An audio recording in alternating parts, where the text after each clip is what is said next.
two, one. Welcome to the Lightforge. This is Adwikta. This is Merps. We got a special guest with us today.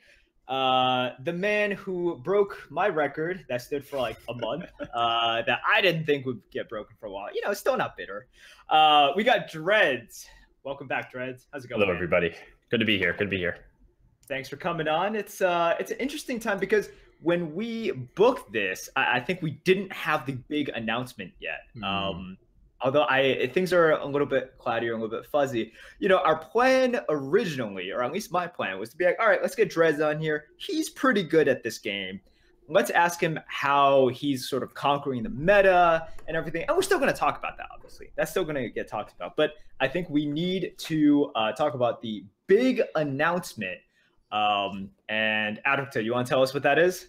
So Blizzard is giving us all of our cards back. All of our cards that they took away last year at around this time in a cruel patch called 7.1. So cool. The one that you championed and rejoiced at.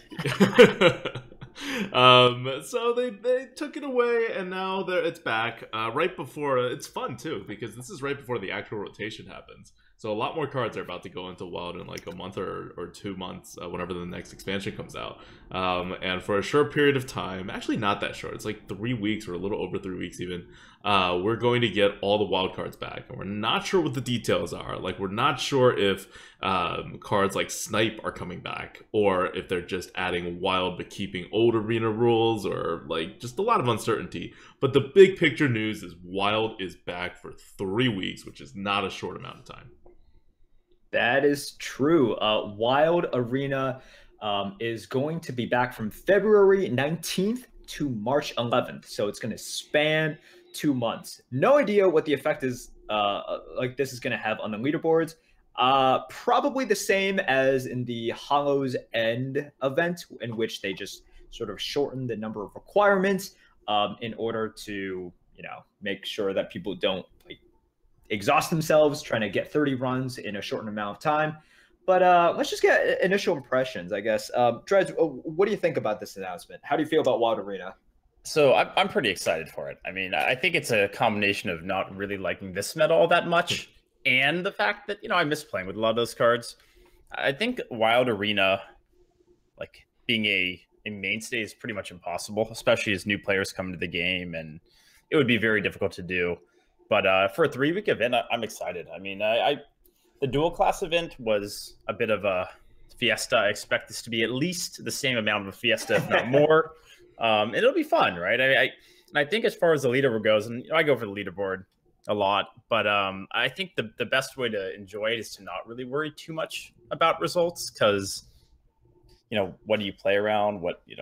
How do you draft? It's just going to be a bit of a mess. And 3 weeks is a fairly long time, but it's not necessarily long enough to have a perfect idea of what the meta looks like. So I would say have fun with it, and that's what I plan to do. Yeah, I think that's a good idea. And maybe it's a good idea also to sort of establish exactly what we know and what we don't know so far about. Wait, we know things?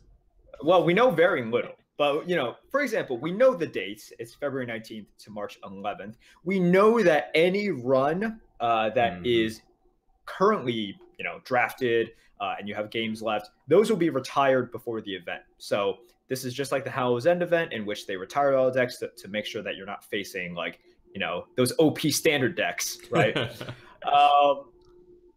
We know that wild cards will be draftable during the event, but what we don't know is it going to be standard and wild cards, or is it just going to be only wild cards? This is something that people have speculated. It's like, no. Wild includes standard cards. It does. But this is, once again, this was information released, and we didn't have like a huge sort of document sort of detailing exactly what it has, right? And once again, they should have specified, right? Like, they should tell us up front, hey, this is what's going to happen with the leaderboard. This is what's going to happen with some of the offering rates. But, one day. But I don't think that the last part about whether it's wild only or if there's I don't think that I think that is specified. If you say something's wild, like, that includes all the standard cards too. I think that's fair. Like, yeah. that's just, I don't see another way to interpret that. Also, it would be like a lot less fun if you only had those, like, what Wild has right now, 2 large expansions and 3 like stub expansions, including like Nax, which had 20 cards. And then it's just all classic. And that's like the last thing Blizzard wants. Right. All right. So assuming that it has all the cards, right? Like from classic all the way to the latest expansion, one of the big unknowns is exactly what the offering rates are, right? Because right now we have micro adjustments. We have sort of different buckets or different tiers of offering rates. You know, for example, spells get increased offering rates.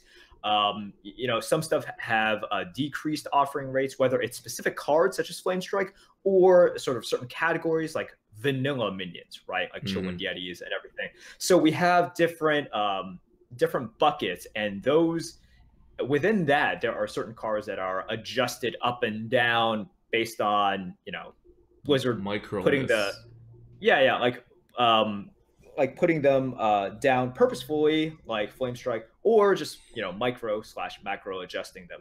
So we have a lot of things that are affecting the cards in the arena right now, and now you're just introducing like so many more cards, and I have no idea, right? I have no idea how the offering rates will work and what the average deck is going to be and how big it is or how much initiative or whatever it has. So if people want some like stats behind this, the amount of cards being added is the equivalent of 3 large expansions. A little less than that actually, but more than 2.5. So it's actually a very significant amount of cards being added back into the arena. And also, having just looked through these cards as part of trying to get them into the algorithm on the latest version, I could tell you that they're pretty boring cards. If you guys forgot what Wild is like what TGT or like GVG or, oh god, Blackrock Mountain, like, they're pretty boring cards.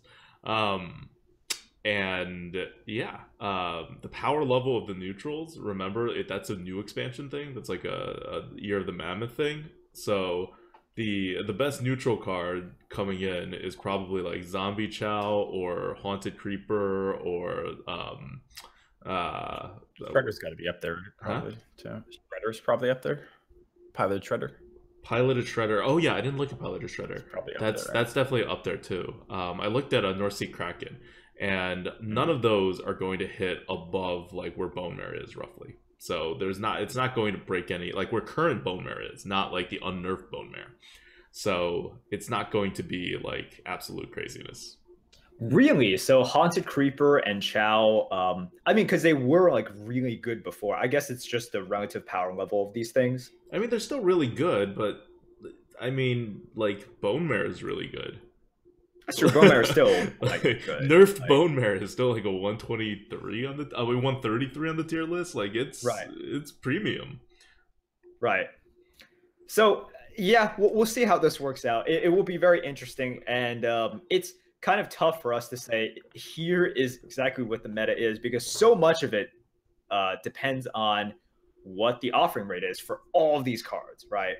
But I guess my first question to you, Dreads, is, first of all, you play this game a decent amount, right? I think that's a fair categorization. I think I play this more than the average person. Yeah. That's fair. So what is your sort of strategy going into it? It doesn't even have to be strategy. It's not like I'm going to win and conquer like everyone in the arena, but like what are you gonna be doing from like day 1 and day 2? You know, so probably it'll be pretty similar to what happens in a new expansion. I mean, it's a little different in that you know I've played with all these cards since I started playing about a month after Hearthstone came out. But I think, you know, for the first maybe 4 or 5 days, which is a lot of arena considering I played basically every day, just, you know, try out as many classes as I can. I'm sure Warrior will still be terrible. I don't think I have to put that much time into Warrior. But you know, it'll probably just be a lot of experimenting, seeing, and also getting kind of a feel for myself, because I don't think they will tell us what, you know, how likely I am to see certain cards, which of course is a fallacy because I can only do so many drafts and then I'll make conclusions based on my few drafts. But a lot of experimenting for the first 4 or 5 days, and then, you know, if there is a leaderboard, I'll have to decide how how badly I want to push for that, or if I just want to take the whole event to have fun and just try it. I guess one fun question would be what we think like the all way too early class tier list would be. I mean, I would guess Mage and Rogue have to be up there just because they've always been pretty good. But yeah, I'm not sure. I mean, Priest is obviously the best right now, but how will it compare relative to the other classes? So those are the kind of questions. And what will the meta be like, right? What is it going to be tempo oriented? Is it going to be like what we have right now? Probably it's going to be different. I would assume so. So if it's the same, then they would have epically failed. If it is the same thing in which I think that's the point here, right? To switch it up, right? So, yeah. So the question about whether Mage and Rogue are actually going to be insane is that can only be answered once we figure out how they're restoring the cards. Because remember, they took away some of the key, like, some of these cards are still taken away, right? Like, Faceless Summoner is still not available. Summoner comes to mind. An Unstable Portal. Yeah, Unstable Portal. I don't know if that was, like, actually taken out. I don't think that was taken out. Okay. But they definitely took away some... Huh? Yeah, Undercity Valiant's the big rogue one. There's another rogue one that they took away, too. Auto Barber. Goblin Auto Barber, there we go. Those are were favorites. all removed from the arena, like, banned cards in the arena at some point between, when Wild... before Wild became... before Arena became standard. Blah. So I don't know are they still removed? That will affect Mage and Rogue's power level so much because when they were talking a little bit they were insane. About Muster for Battle the other day, my channel, and like how good is it? It's still great, right? But like, is that going to be? Where is that relative to a Bone Mare or thing like that? Because that was a card that basically defined that meta. Oh, Muster for Battle is going to be way better than a Bone Mare. Yeah, definitely way better than a Bone Mare. Light's Justice is almost better than a Bone Mare, I think. If not already better than a Bone Mare. Let me look at Light's Justice right now. Which is kind of crazy. Yeah, Light's Justice is better than a Bone Mare right now on our tier list. And it obviously depends on where you are in the draft, but Light's Justice is really freaking good. I've lost many games to Paladin just because they tempoed way too hard, and with something like Light's Justice, like 1 or 2 Righteous Protectors, and then they just snowball off of that and they hit my face. Yeah. Sometimes your hand is those greedy cards, right? Like the 3-cost Death Rattle 3/1 or, a 2/1 that gives you a card. And it's like, well, there went all of my tempo to this one card, right? So definitely happen. Yeah. But yeah, I'm looking forward to playing, and I think the nostalgia will push me through the first week. It doesn't even matter if I'm winning or losing, and hopefully I will at least be winning a little bit because there should be a lot of people playing, right? And I guess this goes to my next point as well. When you play this at the very beginning, you definitely have to balance. It's like, am I going to try hard for this leaderboard, whatever it is, in starting from the 19th of February, or am I just going to have a little bit of fun and then try hard?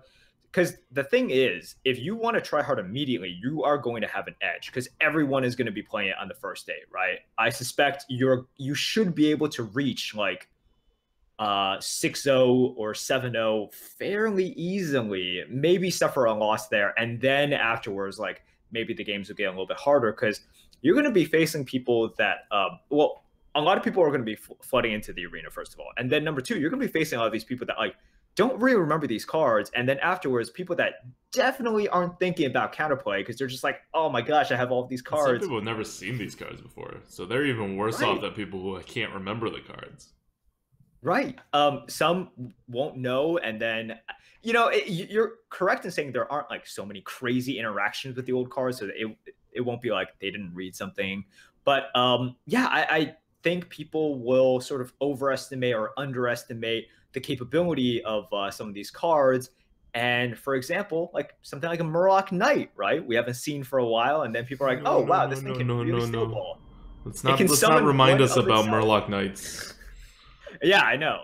It can summon one of itself. Although there are a lot of crappier Murlocs now, I think. So Murloc Knight's power has always been like on the downtrend compared to when it first came out. And it was always like people just didn't know how to deal with a snowball card at that point of like any real value. Now I think people are very prepared to deal with it. And now we also like legitimately just have more removals, at least in this meta, because of the increase in spells and weapons. So who knows if that change is going to be retained. But yeah, I do think it's tough because, you know, when it starts, and have they confirmed that we're going to get a free ticket? Like we didn't for the last event, but I don't know if that's been confirmed. They haven't confirmed that. So one more thing that, because Merps was talking about how, people are going to suck when they come in. I don't think this is going to be the same as a lot of the other events that Blizzard's run, because at the same time, they're running a brawl event that is essentially wild, right? Like, it's a new brawl, and you, like, make your own wild deck, and you compete, and it's like an arena-like format.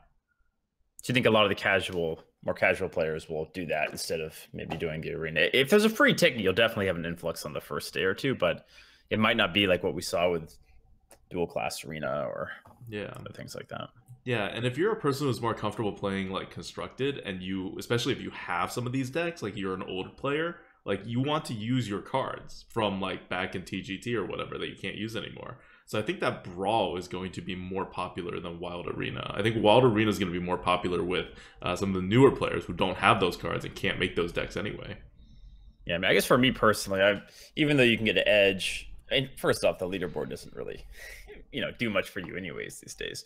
But that aside, I think your life hasn't completely changed after 9.4. I'm driving a Lambo. I bought a new house. I'm living the dream. Well, I see you're playing the Rams now. Yeah, I actually bought a jersey. Yeah, it's pretty. I'm living the life. Let's. But that point aside, I do think just for having fun with it, I would recommend it. I'm going to take the approach of just have fun, and once you get a feel for it, if you want to push for a leaderboard, sure, that's fine. But I wouldn't if you go in with a mindset of I really want to crush this at the beginning. I don't know. I just think that's the wrong approach. But each person can do whatever they would like. All right. So Merps is undecided. Dreads is all for fun. I guess that leaves me to take the final position remaining. I'm not undecided. I'm definitely not going for. I'm just gonna like play Hunter and hope to get like 3 Glaive-Zukas. Okay. Oh, Glaive-Zuka. That's one I had forgotten about. Yeah. Merps is one drop into Glaive-Zuka and you lose. Good times. Yep. I was actually like looking at Glaive-Zuka specifically and how insane it's going to be rated on the tier list, and I remember that card, and I got a little sad because of how often we'll be seeing it now. Probably sadder than I am for Muster for Battle. Like, I think Glaive-Zuka probably ends games more than Muster for Battle. I'm coining out a 2/3, and it's like they play a 3/2, you hit it with your face. They play a 2/3, you kill it for free with your minion, and good luck. And it's a Hunter, and they're going to keep going at your face relentlessly after that. And no matter when you take the board back, you better be able to heal or you're screwed. So I'll take the position of no fun. You guys are fun, I'll go with no fun. And here's why I think you should not have fun in Wild Arena. I think you should not have fun because the results of having fun and not having fun is pretty much the same. So you might as well take it seriously and then like take fun incidentally as it comes, right? I'm not saying like avoid fun, but I'm saying like don't just be like, oh, I'm doing it for fun, right? I remember this saying from like back in the, and this is going to out me as an ex-American Idol watcher from back in the day. Like whenever the contestants go out there and say like, oh, I had a lot of fun, that means they're out. That means they're about to get voted off, and they know it. And there's no point of doing that, because if you don't remember Wild, and this is why Blizzard changed things to standard. Wild is very on the board, Wild Arena, and Wild Arena is very like tempo based. So even though we've gotten a few expansions now that are going away from it, and it won't be as bad as it was before, you're still going to see a similar like thing in terms of there will be Curbstone again. It won't be as like determinant right now that we have like Primordial Drakes and whatever, but generally you'll still have a very similar meta coming in, that every game will be a more similar thing rather than being entirely dictated by who your opponent's class is, which is more the case right now. And on top of that, there's nothing to play around because it's Wild. You're going to have all the cards. There's not enough offering rate on anything to really play around any specific card. You probably can't think of every specific card, unless you're like a super top player and like, or you're just insanely good at memorization and math. I certainly won't be playing around anything specifically. And so what else are you doing? Like, well, for me, it's always like I will start out with the just have fun, try things out, and then at a certain point, it just like trying to win is fun. And so once I have a bit of a feel for it, I'm sure I'll try to do the winning. But yeah, I like to have that little period where it's like I don't care what happens. That guy goes, we're gonna hold you into to shredder it. into whatever. In the I don't care period, Dreads will average 10.5 wins per run. This is his secret to get everybody to take a yeah.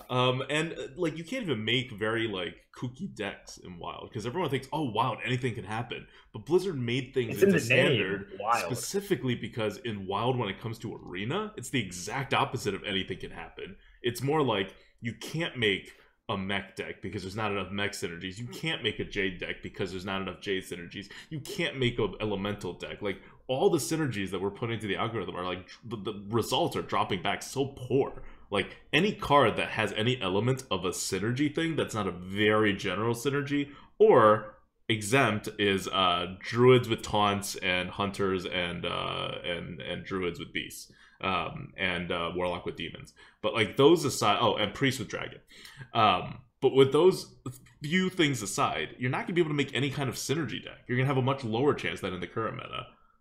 It's like the antithesis of the synergy pick. It's like just a bunch of 2-drops coming into the meta, right? Some piloted shredders, some more RNG. Yeah, and I mean, I think most of the fun for me would just be seeing the cards that I haven't seen in a while, right? Yeah. When you play this game so much, and even this meta hasn't even been around for all that long, but it's still kind of like, okay, ready for something new. And so even though you probably the decks won't be real interesting, I guess you could say, but it'll just be cool to see those cards again. Oh no, I'm interested in the decks. I love it when I don't have to play around things. That's my favorite meta. We're about to enter my absolute favorite meta. Who needs to position in this meta? Forget that. Exactly. I could totally macro and not worry about the like little things. Yeah.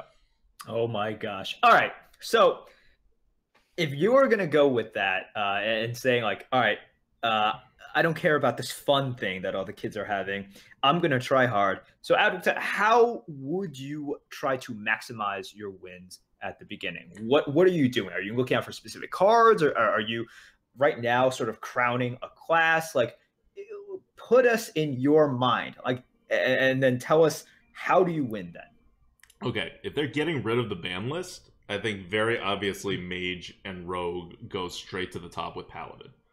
I don't think there's really any doubt about that. Because one of the things with micro adjust is that it takes them time to get data to micro adjust, which means for Wild, they're probably not going to micro adjust in the middle of the meta because they won't have enough data. And so what that means is whatever observations you're getting in the very early going, like Dredd said, like that's good for the entire 3 weeks. Talk to people, look at what other people are doing, see what the actual situation generally is. And if all the cards for Mage and Rogue and Paladin are there, they're going to be all pretty good. Like Mage is already pretty good. Like I think Mage is the top class right now. Rogue not so much, but you get their good cards back because Rogue lost a lot of insanely good cards. And then they're also going to be up there. Paladin's okay right now. And if it's just like if it turns out to be a tempo meta, then Rogue will just be good because their hero power is so good. That's that kind of totally true. So. Yeah, Rogue's hero power is absolutely disruptive in any kind of tempo meta. So part of it is that where you can look at what the classes are, but the other part is just be the first person to really get comfortable with the pace of the new meta and when people are able to like skip 2-drops and when they can't. I think right now we're very much in the 2-drops don't matter like meta, and it will take some people a lot of time to actually adjust back into the 2-drops really matter unless you have very specific types of decks. So just making that one adjustment and how to build your curve and how to like draft I guess correctly based on the expected number of 2-drops you're going to get, that's going to be huge.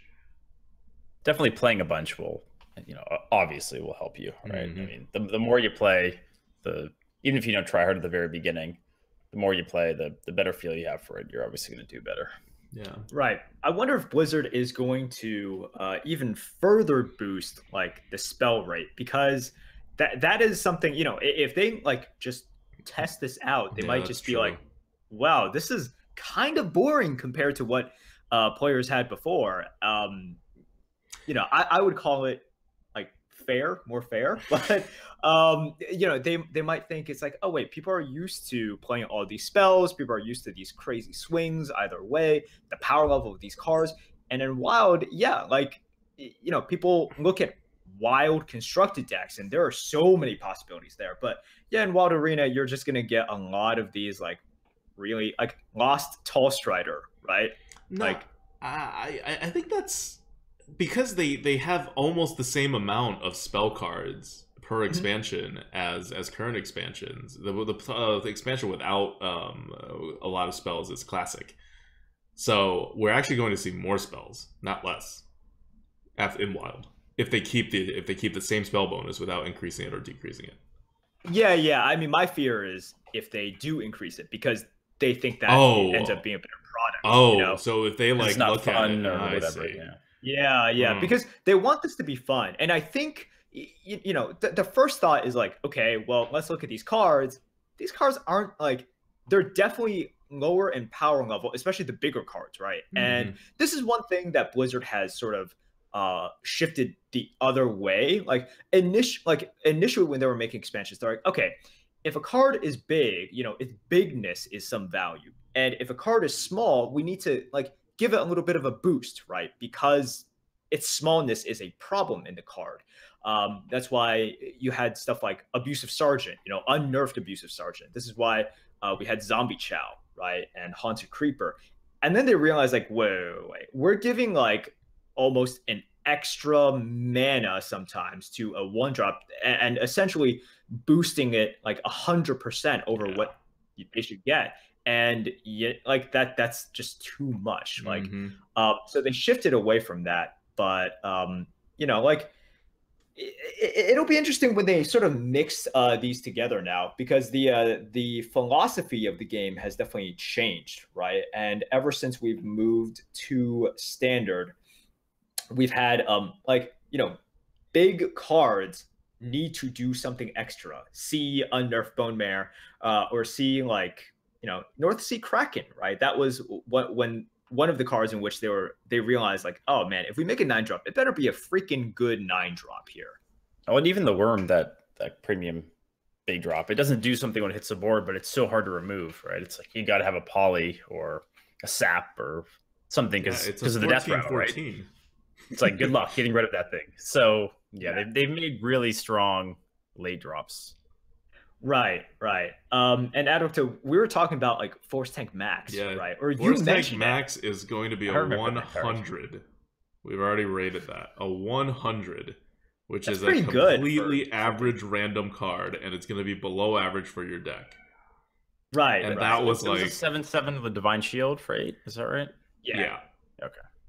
So, I mean, it's a pretty good card, but it used to be like the best big card you can drop that didn't have initiative. And now it's like, all right, I guess it's playable.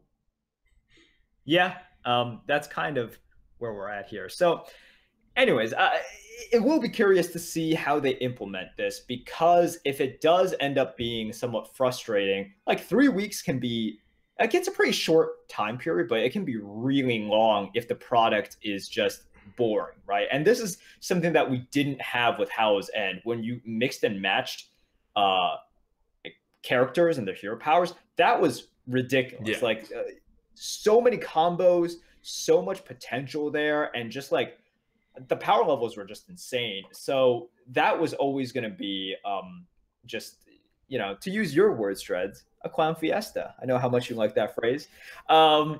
But for here, I think there's real danger of it sort of just like fizzling out after the first few days, because people are so just many like, people clamor for Wild, but like we've always been on the standard is better for Arena train, like from the very beginning. But there's definitely a contingent of people who left the Arena when it stopped being Wild because it wasn't as fun for them, because that's why they were playing the Arena, and they're going to come back for this event even if they haven't touched Arena in like a long time, or if they kind of like bitterly accepted that Arena was just going to be standard. But I think they're going to realize that maybe there's some nostalgia factor that keeps you coming back for Arena, but if you keep playing the Arena, that this is going to be a more stale meta. Although it's 3 weeks. I don't know. I think for like most players, even like players who play a good amount, like unless you are a streamer playing the, like 5 rounds of arena a day, like you're not going to actually find it stale in 3 weeks. I think it'll. I mean, especially just considering this meta, at least for me, has already gotten pretty stale. Yeah. Like it would have to be pretty bad for me to be like, bring back the meta that we're in right now. Because like, the meta we're in right now has been here for 2 months, right? They did the change for it with Hunters like the middle of December, and then it's been the exact same. They haven't done any changes that we've like noticed. Yeah, that was a big switch, and it was. I mean, it was good because Hunter was way too strong, but some might say they could do something to make it a little bit better. Maybe take Priest down a notch. Maybe make tempo matter a little bit more. But anyways, it's another story. Yeah. All right. So can I make one fearless prediction about Wild before we move on? do it. Yes, do it. Fearless prediction about Wild Arena. 1, Blizzard will tell us the offering odds before Wild Arena comes out. Ooh. And of course, the second fearless prediction that will always follow that, those offering odds are not going to be what's actually in the game. Oh, well, that's the second one is pretty safe. yeah. I think we're okay there, judging by the track record. All right, Dreads, do you have any fearless predictions? Yeah, I mean, I think just as far as classes, I do think Mage, Rogue, and Paladin we've talked about seem to be pretty safe bet. Warrior will be on the bottom. I'll be interested in seeing how the rest of the classes shake out. It's hard to just think about how good a Shaman will be or Warlock or whatever. So yeah, I think the top will be pretty straightforward, but it'll be good to see how competitive all the classes are. All right. My prediction is that at least in the first week, if you play correctly, I think Hunter should be the best class. And we've seen this sort of historically as well. Like whenever there's a shift in the meta, people are a little bit uncertain. They draft towards the best card. They don't draft towards a curve because they're not really aware of what the curve is. Yep. Also, and look, I don't know what the offering rate is going to be for spells and everything, but right now it is just like there's so much AoE and so much responsive, like good spells, right, in standard. And you're going to dilute that just a little bit in Wild, and mixed with the fact that, in these expansions, you have a lot of like really seriously good taunts, right? Like really good taunts, really good sort of like tempo, like board tempo cards, right? Like, so I think that you can definitely take advantage of this as Hunter. Now, this is assuming that they don't do something crazy and like raise spells even more, right? To like give everyone spells. It's like, or like double the quote unquote wild expansions, right? The expansion is not in standard. I could see them doing something like that, like increasing your chances to get the cards. Just like remind people what GVG was really like, just so people would stop complaining. Is going to be amazing because no deck is going to be able to stand up to like triple glaive Zuka Hunter, right? With like, if you're able to Web drop spinner into, yeah. So yeah, I think because of the dilution, it's like Priest. There's almost no way that Priest can be as good as they are right now. I don't know. Shrinkmeister. No, it is true. It is true that they can get on, but they are. I'm guessing they're going to be lacking, the Dragonfires and the Psychic Scream. Even just Potion of Madness is such a key card. Exactly. Anything that lowers the chance of Potion Madness, because Potion Madness just ends everything. Like it allows them to be super greedy, right? That one and even card, if they don't have it, and if you don't respect it, or if you respect it too much, you lose. Yeah. It's just you can't really. Anyhow, it's a problematic card. Yeah. So I think I'm optimistic about Hunter, and it's not just me liking Hunter.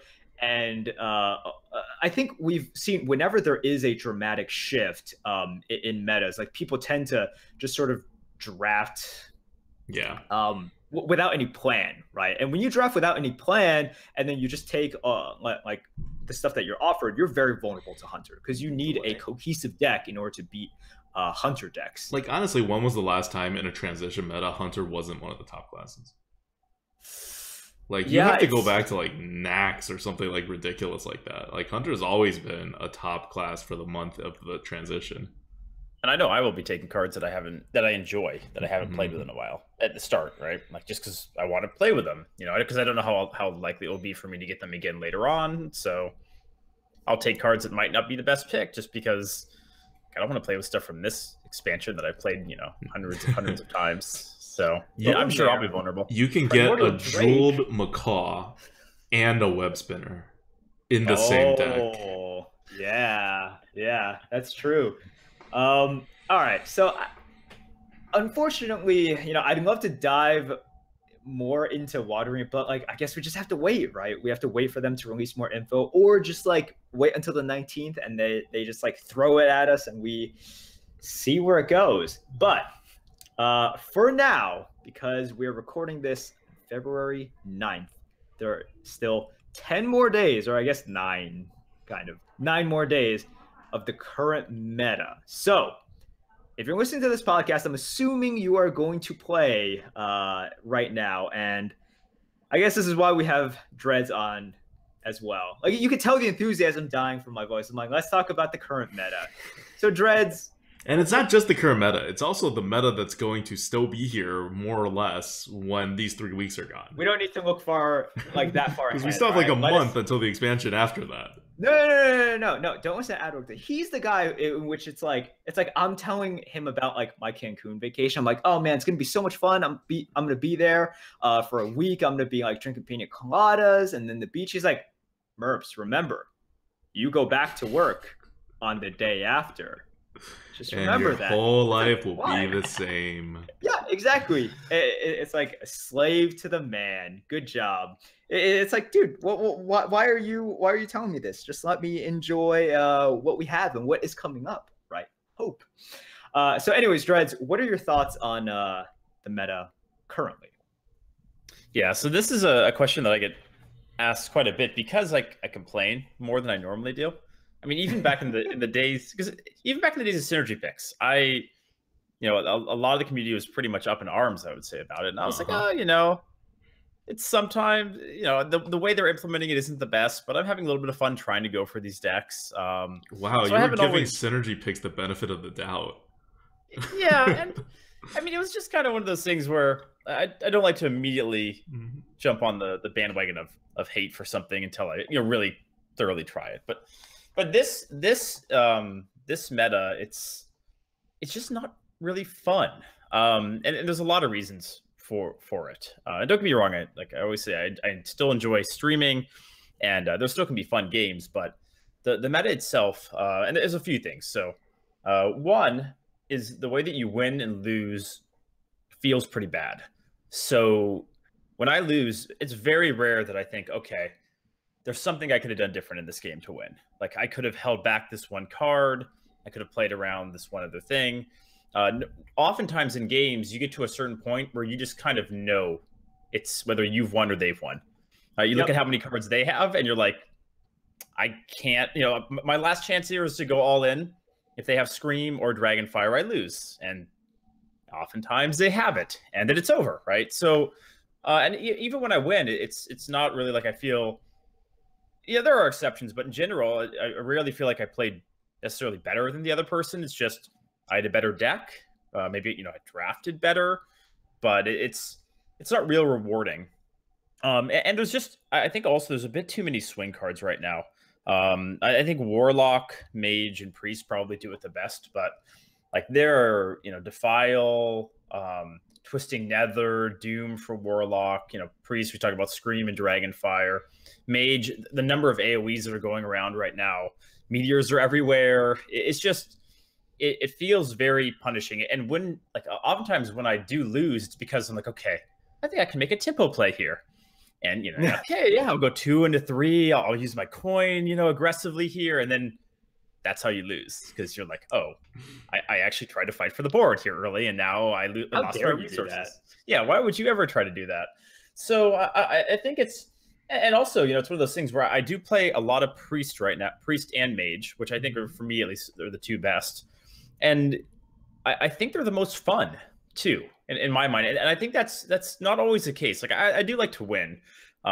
It is more fun to win than lose, but honestly, there's just, you can do more fun things with those classes, like discovering dragons, or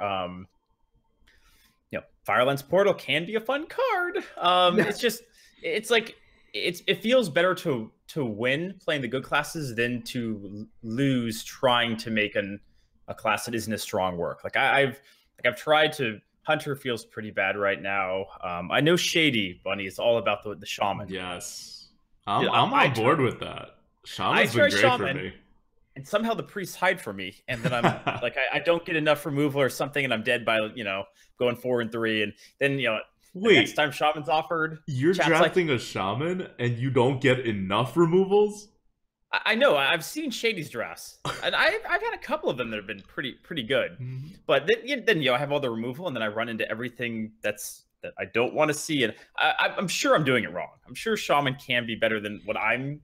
I'm not doing. I think you're just getting insanely unlucky if you're not getting enough removals. I think most of the problem with shaman right now is you're just being forced to take too much removal, and you don't have like actual stuff to put out.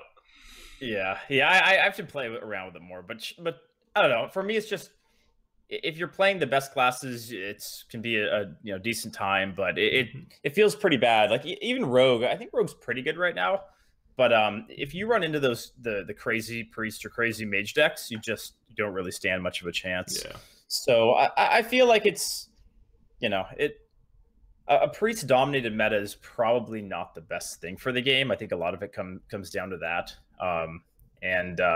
I enjoy playing playing priest when it wasn't all that great, but right now it's just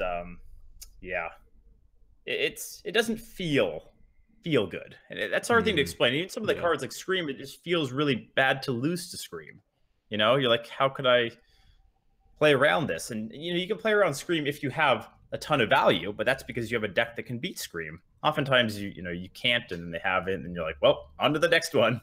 So yeah, that's kind of my take on the meta, and I've been probably more critical about this meta than really any meta in the time that I've played, and that's saying a lot because I've played a lot of Hearthstone, but yeah, it just doesn't feel good, No, look, that's important, right? Like Blizzard has adjusted the game based on how people feel about it.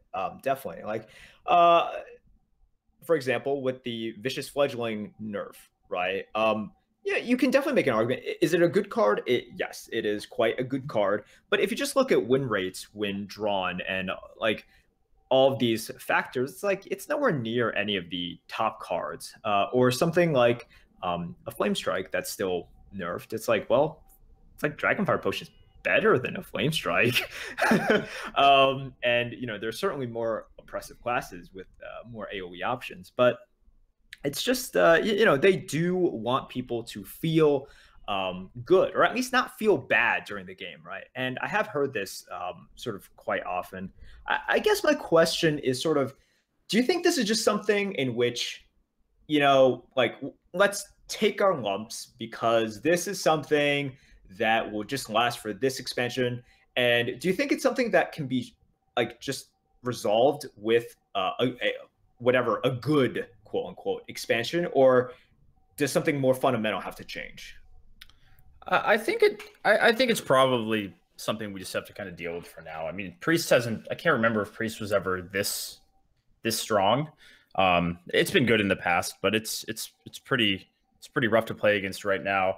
I think one of the trends, and I hope it's not a trend, I hope it's just kind of for this meta, but a lot of times the games, like I lose to a lot of people who clearly don't understand the game very well. Yes. Like you can just see it, right? Like there's so many turns where you're like, wait. And oftentimes when you're streaming, you're not paying all that much attention to their turn, like, reading chat or whatever. But so they have to be really egregious for you to notice. Yeah, so you just see them and you're like, wait, that, they ping the 2/1 instead of the 1/1 and then use their minion to trade the 1/1. You're just like, that just, and then you see what other cards they had and you're like, wait, why didn't they do that last? It's just that feeling of I'm getting beaten by someone that, and that's okay, right? Like Hearthstone is right. It's okay that like it's going to happen sometimes. It always has been that way. Like you're not going to the better player doesn't win every time, right?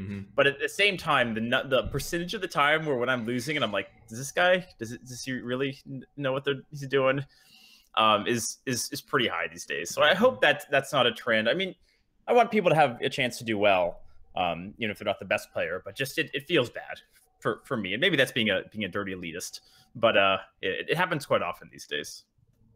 Yeah, I mean, you have to wonder, does Blizzard care about the dreads of the world, right? Because for every dreads, there's like, it's like there are hundreds of people that are happy to have beaten dreads, or even if they don't know who you are, they're just happy to have beaten you. They're like, cool, I played this card, I top decked it, it felt great. This is just like Yu-Gi-Oh, right? Yeah. And it's sort of, if you're just looking at a balance here, it's like, well, it's kind of worth it for dreads to feel bad if a lot of other people feel good. Yes. Oh, we're getting into utilitarianism now. Right. Which obviously is at the heart of Hearthstone.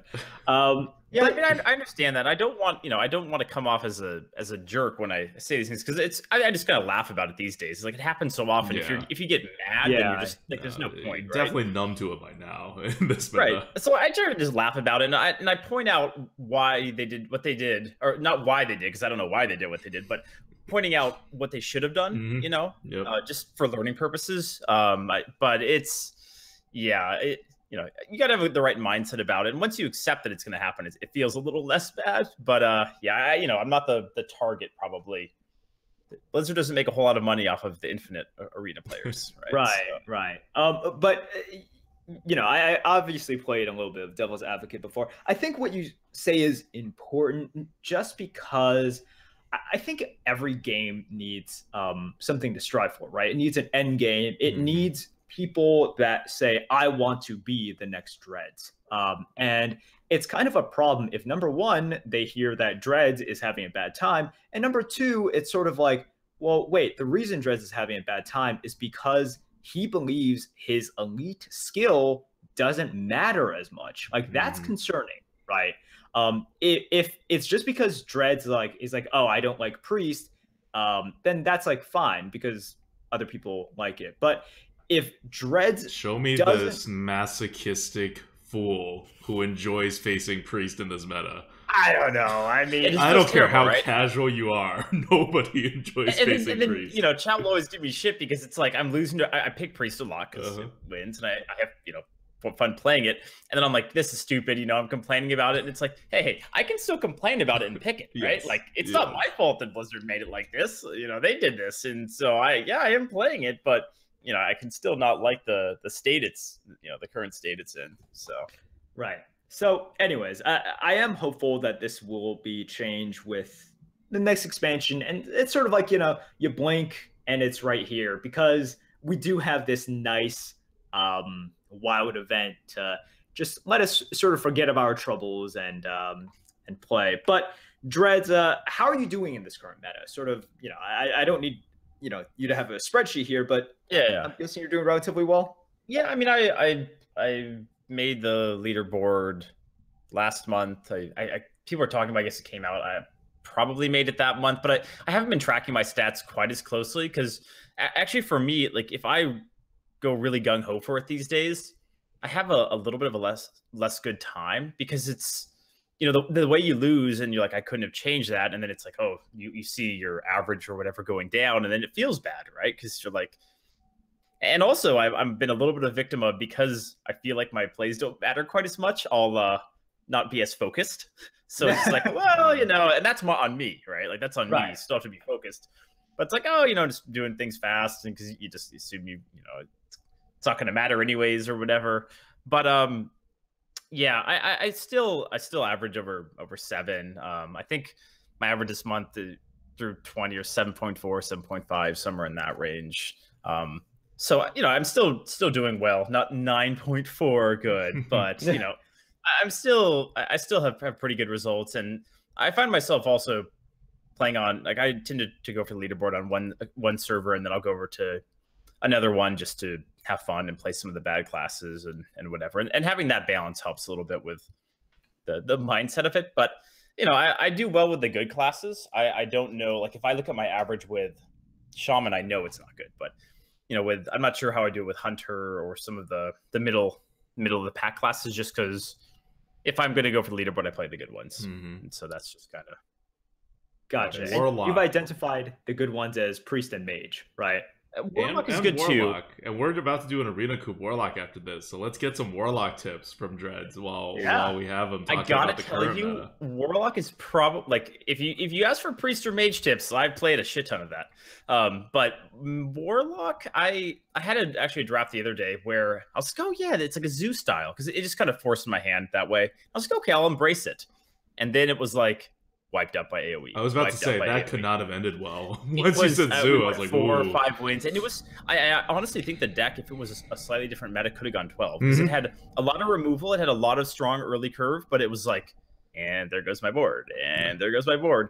So I mean, I think everyone's probably doing like the control Warlock strategy, right?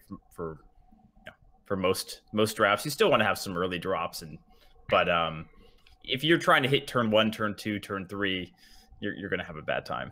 Trust me. I tried it.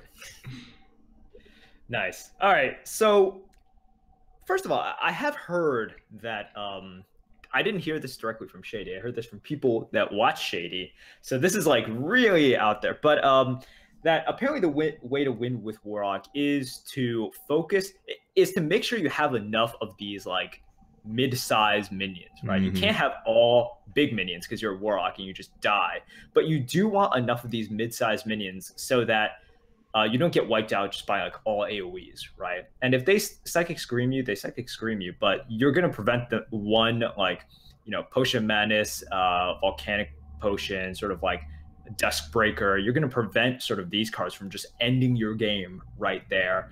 And maybe that's just the way to go, like go. Yeah, you need to have some of those mid to big drops, because otherwise, even with tapping every turn, you're going to get outvalued. It's crazy to think that's so disgusting. But you can tap every turn and Priest. What's one extra card a turn when one card can give you 8 cards worth of stuff in Ultimate Infestation? You tap and then the Priest goes Devour Mind and takes, all of your good cards remaining in your deck, and it's like, well, but I like in that deck that I was playing, that oftentimes happened. I would go through my whole deck, and they would have more cards than me, and I'd be looking at my hand going, I'm just out of threats, and you just kind of lose. So obviously you have to have a lot of stuff right now, or cards that make more stuff and all the stuff. Yep.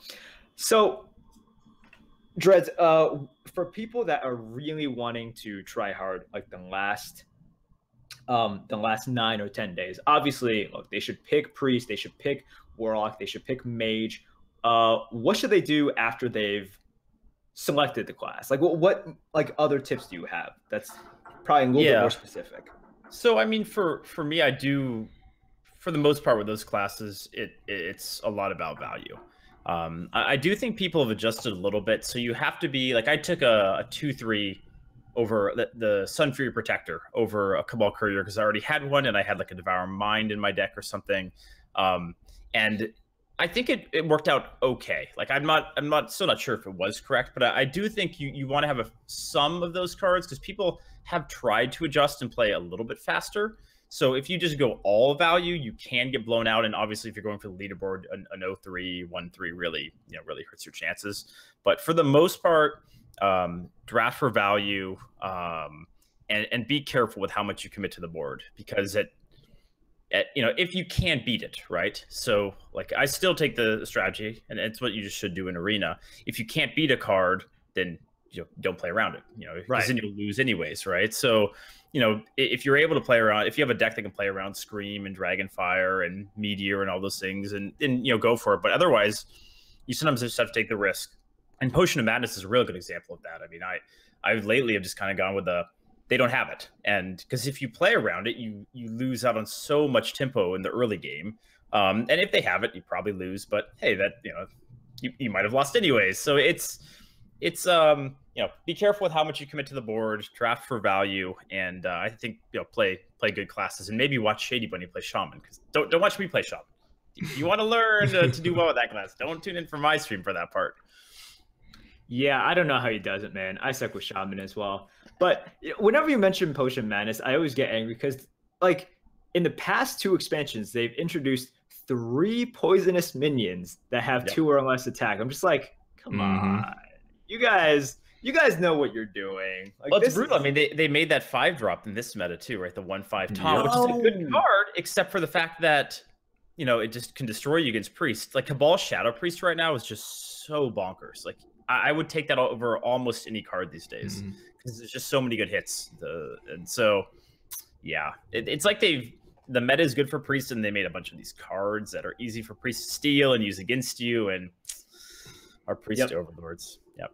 Yeah. Also, that Trog Glue Meter, that 1/5 taunt card, like it's easily flipped and then dealt with as well, right? By Void Ripper, and also just like, yeah, it definitely is the meta in which swings are the norm. Like you drop something and you're just like, because previously you're like, oh, I'm expecting like 6/6 worth of stats or like 5/6 worth of stats. And now you're just like, I don't know what I'm looking out for. This is crazy. Yeah, I've had some disgusting turns where I'm like, haha, you know, laughing about, haha, this guy got wrecked. And then you like turn away and you turn back and you're like, wait, what happened? He flipped my 4/12, killed it, and then developed, you know, before Creeper was nerfed. Now there's like 2 5/5s on the board, and I guess I lose. Yeah, I was about to say, now that Creeper's gone, that actually I think cuts down on a lot of the swings. I think it good does. Like 1/5 of the swings were directly caused by Creeper. Yeah, it's a good change. It's a bit of a harsh change. I think Creeper, unless you're playing Shaman, maybe I drafted in Hunter over like to my side and some crap, but it's not been good. Yeah, like it's you know. Yeah, we've dropped it down to an 88, which is pretty low. Below average for sure. Yeah. It's R.I.P. Creeper. Bone Mare's so great though. I felt just as bad when my opponents have had it, and it's felt just as good when I've had it. Obviously, it's a little bit worse just because it costs more, but it's still definitely a premium card. Yeah, and that makes sense, right? It's like if you're increasing the mana cost of like something from 2 to 3 mana or 3 to 4 mana, you're gonna feel a lot more than just 7 to 8 mana. But all right, well, that sounds good. Like I don't know. It was good to hear from you what is working in this meta, just because my record is not great, and man, it really does feel bad. Well, first of all, like how I lose feels bad. Also, just like losing a lot feels bad. I do not enjoy that, you know, losing all the time. YouTube misses you. I know, right? I mean, we talked about this a little bit earlier before we got on, but you know, a lot of people aren't playing as much Arena. You know, a lot of the big streamers are streaming other things or streaming a significantly less Arena, and I mean that you know that probably means a lot of people are playing less Arena too. I would guess if they're not enjoying it, then there's a good chance that a lot of people aren't enjoying as much, and that, you know, that's just not good for the game. So hopefully Wild Arena will be a nice kind of change of pace, and you know the next expansion can kind of take things in a little bit of a different direction. I think one of the interesting things that that Blizzard's timing this for is that they'll give us Wild, and then we can't complain about it when they get rid of all the cards for the next rotation, because they're about to get rid of a ton of cards with the next rotation. Because we're gonna see Wild, we're gonna play Wild, and we're gonna be like, yeah, I guess we don't really want this to go on for another like 4 months, and they are home free with whatever meta they give us. We'll see. Change is normally good though. At least it's, you know, when you play the game a ton, it's nice to have something a little bit different. My mindset was actually a little bit different when the dual class came out. I was kind of I would like to still be able to play my normal Arena, but now this one comes, it's like, bring it on, change it up. Yeah, I think it's just, man, like everyone's a little bit tired of this, right? And it's what we've been saying. Not tired of this. I mean, I'm like, I understand it's the same meta, but it's still so like fresh compared to the other metas that I haven't hit that point yet. Like, I welcome the change to Wild, but if it didn't happen, I wouldn't be like, oh god, gotta play another Arena. I would still be. Whereas if you like kept me in like, I don't know, the Ungoro meta, for example, for like more than 2 months without touching it, I would be like kind of at my wit's end. Yeah, I mean, probably not everyone. It feels the same way about it. Like Shady's still been playing a lot, and seems to be, you know, having a good time with it. And, you know, it's not like I'm I'm miserable. Oh no, I have to play Hearthstone today. But I just know it could feel better because you know, when you play this game for this long, you know. I think it's about Shaman, because me and Shady both kind of enjoy the meta, and we're both very in tune with how Shaman's working in this meta. And you two don't seem to be enjoying it as much, and Shaman seems to be a question mark there. So I think you have to fully embrace that in this meta, we are all Shamans now. The totem every turn, wait, and Volcano, and yeah. Live with that RNG, you know, embrace the RNG, embrace all the random totems, embrace doing nothing with your turn, which Shamans do a lot because you're entirely reactive. I have a hard time with that. The doing nothing, oftentimes it is correct right now. And like a little bird inside me is like, you don't want to fall behind. Tempo. And then you're like, okay, I'll just play one more card. And it's like, and I should have held that. Yep. So, yeah, here's what it is. All right. Anything else about the meta before we move on? Nope. I think I covered all my gripes. Came on here to complain. It's good. Job well done. Do you feel cathartic? You know, you feel it is like fun to talk about it. You know, at least because you don't talk all that much to other people about how they're feeling, and it's good to hear that some people have the same feelings about me as me about it. So yeah, I enjoy it. Good, excellent. This has been a wonderful therapy session for everyone involved, except for Adocto, who just doesn't care. Feelings. All right. So, should we do Card Good Bad? Card Good Bad is selected by Dreads today, and it is Dragon's Fury. One of the most frustrating cards in this meta that does not belong to Priest. It is a 5-mana card. It deals board clear damage to both sides, and the amount of damage it deals is whatever spell you joust from your deck. Which always means a Flame Strike or above in my experience when I'm the one that they're Dragon's Furying, and when I ever try it, the 1/2 mana spell in my deck gets pulled out. So that's Dragon's Fury. Yeah. 100 on the tier list. Dreads? Yeah, so I mean, Merp's already kind of hinted at one of my points about it. But when the expansion first came out, I did what I normally do. Let's just try all the new cards and Shifting Scroll, that seems good. Dragon's Fury, let's try that out. I think it was the first time I played Dragon's Fury.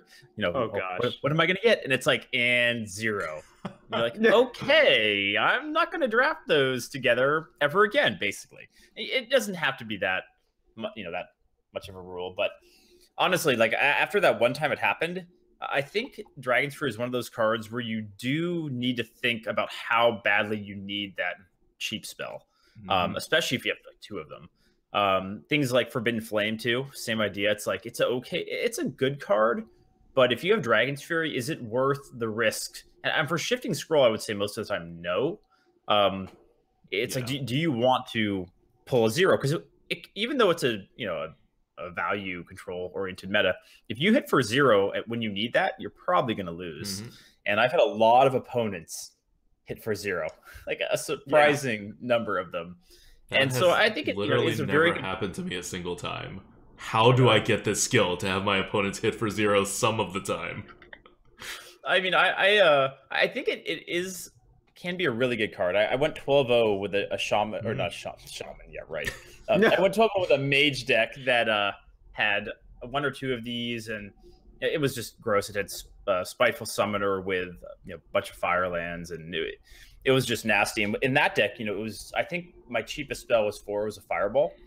And so, you just drop it and you're getting a board clear for 5. And so in the right deck, it can be absolutely insane, but you need to be careful with how you play it and when you draft it. And just remember your deck, or these days, most of the time, look at your deck tracker and see, okay, what are my chances of losing the game by hitting a real small one?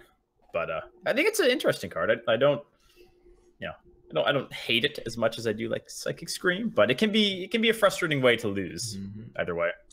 My rule with Dragon's Fury, and I've also had one of those runs where I got a Raven and a Dragon's Fury as my first 2 of 5 cards or something, and I also had like a Flame Strike, a Firelance Portal, and some other like spell that was large. And I just said no small spells. And I ended up passing up like a Frostbolt, a Breath of Sindragosa, but I ended up picking up another Dragon's Fury, and then another Raven, and I was like, all right, this deck is actually pretty good. And my entire deck just didn't have anything below 5 mana. No spells below 5 mana. It was incredibly consistent, the Dragon's Fury. And so it does work. You can do that. You do have to give up some value, but you raise your Dragon's Fury's value and consistency to the point in which it's like better than a Dragonfire, right? Like by far. So yeah, and in a meta where it is about these big swings, I think it's worth it. If you know, not always, but just if you're able to craft a deck like that, it does very, very well. And you know, as good as Breath of Sindragosa is, it's a good card, but it's unlikely right now to win you the game. While having a consistent Dragon's Fury, you know, oftentimes will do that. Yeah, and on the reverse side, if I already have, like, I think 3 mana is kind of okay for Dragon's Fury. That's like, you pay 1 extra mana for a Hellfire, and you have a ping coming after that usually, so you can finish off something if it doesn't hit the right way. 2 is where it gets a little dangerous. So if I have more than one or 2 mana spell, I just don't touch Dragon's Fury. I think the swing is too large. That Dragon's Fury to me becomes like a bad card. Like, I would have to have incredibly bad other options for me to take a Dragon's Fury if I already have like some stinker spells in my deck, right? Unlike if it's something like Raven, where you take it anyway, because what's the worst that can happen? You have a 2 mana 2/2. That's not horrible, right? Yeah, it's and 3 does seem to be a pretty good cutoff point, because you don't want to have to pass up like Runes, the secret, because that's a really good card. And you know, there's some 3-cost spells, you Volcanic Potion you kind of want to have, but a lot of the 2-cost ones, except for a Glyph, feels pretty bad. But even right now, passing a Frostbolt it's not the end of the world. Like, it used to be, oh, never do that. Now it's like, it's a good card, but you don't have to have it for your deck to do well. It's a mage archetype now, big spell mage. Like, in the arena, it's a legitimate mage archetype that you can not infrequently like pull off if you go for it. Yep. Sad. And these days, like, it doesn't pair great with Grand Archivist, but you know, still, if you have a lot of big spells and you have one Dragon's Fury, you know, you can play the Dragon's Fury knowing that you're going to be able to grab all of these like big spells in AoE. And if you only have big spells, it makes your Grand Archivist just a little bit better as well. So pretty good. I've definitely been beaten down by like big spell mage or big mage, and it's pretty frustrating. Yep. All right. The off the board life is a pretty good one right now. So yeah, it's pretty frustrating because a lot of times you can make the read on your opponent's hand, and you're like, well, they have an AoE, but you're like, well, what am I going to do if I play really slow? I'm just going to get beat. Like, it's either he's going to play Cabal's Tome instead of that AoE, and then I'm really going to be in trouble, right? It's hard to play it to adjust your play style, even if you have a read, right? And that feels bad once again. That really is the worst feeling when you know it's like, okay, I know what's coming up. Can I do anything? No, I can't do anything. I'm dead. Yep. I just don't have a deck to beat whatever card I know he has, so I have to play into it anyways, and then they have it, and then, you know, but right, it's just what it is. But anyways, I think this is a good explanation of Dragon's Fury. I know when I'm drafting, a lot of people want me to take the card. Maybe it's just for the RNG purposes, but I think a lot of people consider it a card that is just a little bit better than what it actually is, because it is deck dependent. And if you do have a Shifting Scroll or a Breath of Sindragosa and you cast Dragon's Fury and you hit that, well, you just automatically lose the game. Like, if you deal no damage, or if you deal 1 damage and sometimes 2 damage, you just lose the game on the spot. And once again, you have to do a calculation of like, is it worth it for me to have this chance to just automatically lose? Just like automatically lose. It's not even like sort of a very huge sliding scale like Servant of Yogg-Saron, where you probably don't lose the game. You can definitely, you know, like have bad effects. But with this, you know, you've identified, it's like, all right, 25% chance to lose the game. Let's go. And if you have a very high win rate, you definitely do not want that. Okay. Yeah. That's Do the we story. have a question from the GOAT to end this podcast? We do. So, question from the GOAT, and I will present this to you guys, and I will answer first to give you guys some time to think about it. But what is the one card that you are most excited, the one wild card that you are most excited to draft and try to build a deck around? Okay. There's lots and lots of class cards that you guys might have forgotten, but there are also a lot of interesting neutral cards, which leads into my answer. It's going to be Hobgoblin. Oh, I remember that. Yeah. Hobgoblin. That card, it never got a lot of love, mostly because it's not a great card. It's definitely not a great card. But if you think about it, sort of like its effect and how it sort of fits into like today's meta, right? It's like in today's meta, more people are taking chances, are like going for swings, right? Like going for combos and everything, because that's kind of what's necessary. It's part of the reason why Servant of Yogg-Saron, when it first came out, we were just like, this card is terrible. It is just, you do not draft this card. And now it's just sort of like, yeah, take Servant of Yogg. If it's like a So for average. those who don't remember, Hobgoblin is a card that gives +2/+2 to all 1 attack minions that get put onto it's on play, right? It's not on summon. So all 1 attack minions that get played. It's a 3-mana 2/3. Mm-hmm. Okay. Yep, it's a 3-mana 2/3, and I think this is like it's just gonna be. So you only need to trigger it on one thing for it to be worth it. And you know what we've been seeing a lot of, as we have talked about before? A lot of 1-attack minions are here. Even if it's something like a Basilisk or a Trog Gloom Eater, right? Like, that's still good health that you're getting. Yeah, it's pretty sick. Or a Paladin on turn 4 plays a Hobgoblin and a Righteous Protector, right? Oh. Yeah, and then it begins afterwards. That's when the fun really starts. You're gonna want to kill Hobgoblin if you see it. It's gonna be one of those, bullseye cards. Same with Murloc Knight. It's like that thing has to die right now. Hobgoblin is one of those cards in which you look at it and you're like, the minions just weren't there for it. Yeah. The meta just did not favor it. And so it became this card that was like pretty useless, and it was, you couldn't really draft around it. Now, one of the things that Blizzard has done, it's like, okay, well, we need cards to do a lot for people to play with them. But how can we do that? It's like, oh, just reduce the face damage that they deal while increasing the damage on the board, which is what poison is, right? Like poisonous minions have like 25 bazillion attack. Literally, it's that exact amount. Right, literally that. But when you hit face, it reduces to like a dinky 1 attack. That's basically it. Like you could think of it as like a 25 gazillion attack creature.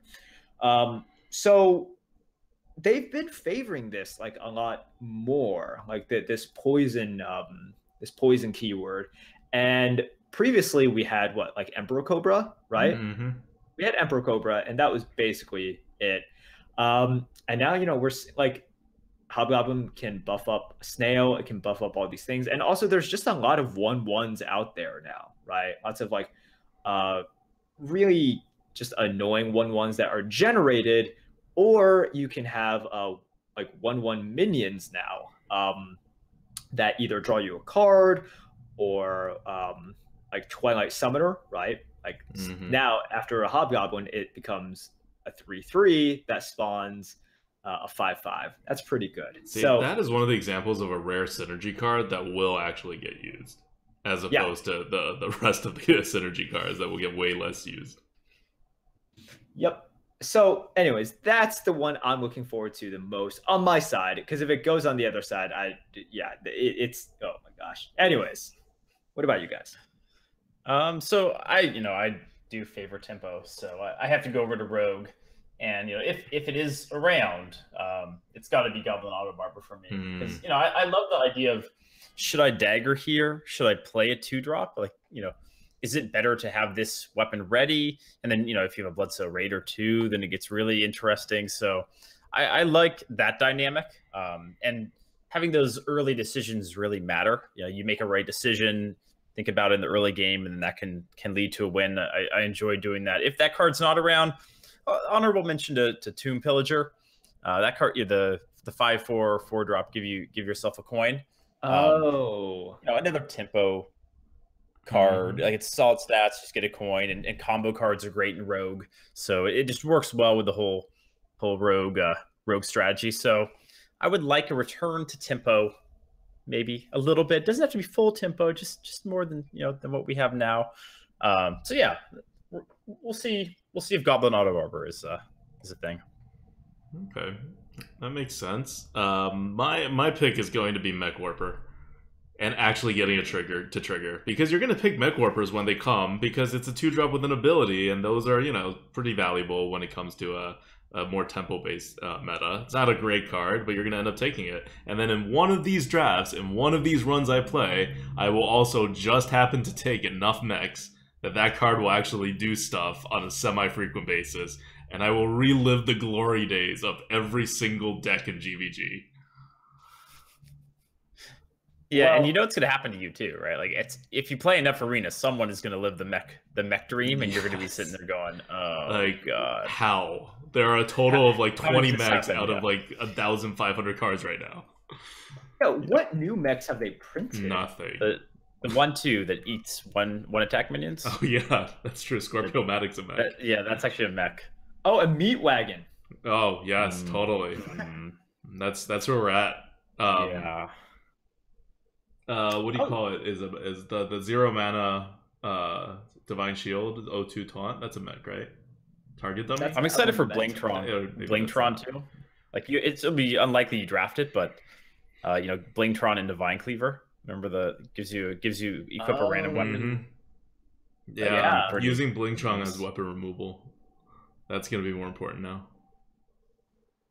But yeah, I mean, there are some really good weapons as well. Like Blingtron to Valnir, right? Oh, that's right. We have legendary weapons now. Jeez. Oh boy, we have legendary weapons. Jeez.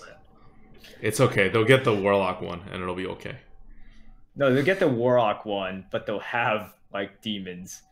They'll just randomly have an Illidan. Comes Void Lord. Yeah.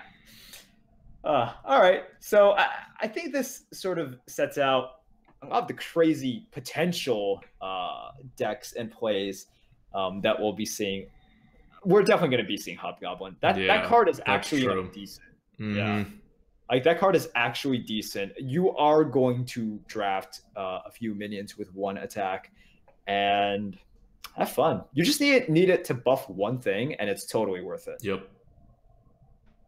Damn, I didn't even think about that. Right? Oh, that's crazy. Yeah, I didn't think of that card either. It's one of those cards you didn't think about much, because this normally is just not an option, but times have changed. Yeah. Hobgoblin meta. Yeah, with Stonehill Defender. Yeah, there are one attack into another Stonehill Defender, into another Stonehill Defender. All the creepers. Tar Creeper, Tar Lurker, all the Tar cards. All the Tar cards. You have your Druid, whatever you call that card, the 1/6. We were so positive about Wild Arena. Now that we talked about this, I'm starting to feel a little... It's just going to be Hobgoblin. Yeah, it's the Hobgoblin meta. There's going to be some bug that will just increase Hobgoblin's offering rate to be offered at least once per draft. It's the game is just who drops Hobgoblin first, and then who is unable to remove it through a taunt. Yeah. Right. That's it. That's the meta right there. Make sure you draft your small removals, guys. That might be a little worse than the current meta, but only slightly. Only slightly. Yeah. But no, I think it'll be better because you're gonna at least have his voice line, isn't it? Goblins and gnomes or something like that. I have no idea. That it could have been perfect. That could have been terrible. I don't remember. It was decent. I think it was decent. I didn't play the card enough to have a voice line. Are you gonna find it for us? I am. Yeah. It's okay. It's exactly that. Goblins and gnomes. How could you have found that? so quickly in that pronunciation, like in those notes. Well, no, I remember how he said it. I just want to make sure Oh, you that just it don't remember the was. words. Okay. Exactly. So, oh Well man. done, Merps. That was beautiful. Hmm. But also, like, you guys don't have Hobgoblin Wikipedia, like, readily saved on your no? No, no, Okay. no. Just not at that level. We're unfortunately behind you on that. So that is a question from the GOAT brought to you by our patrons, patreon.com/grinninggoat. Thank you guys so much for supporting the GOAT. So do we have any last words, any last thoughts before we go? This is, by the way, is going to be the last Lightforge before Arena is actually wild, the last live Lightforge. Next week, we will release Lightforge at the normal time, but it will be pre-recorded.